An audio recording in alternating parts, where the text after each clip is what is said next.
देखिए, ये अचार भरवा बन रहा है। आम के अचार को राई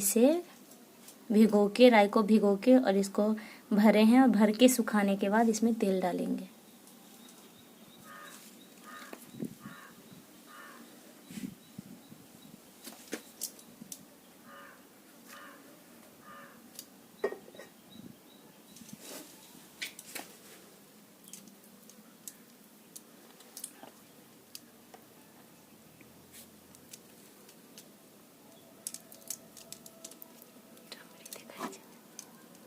यहाँ पे नहीं खींचे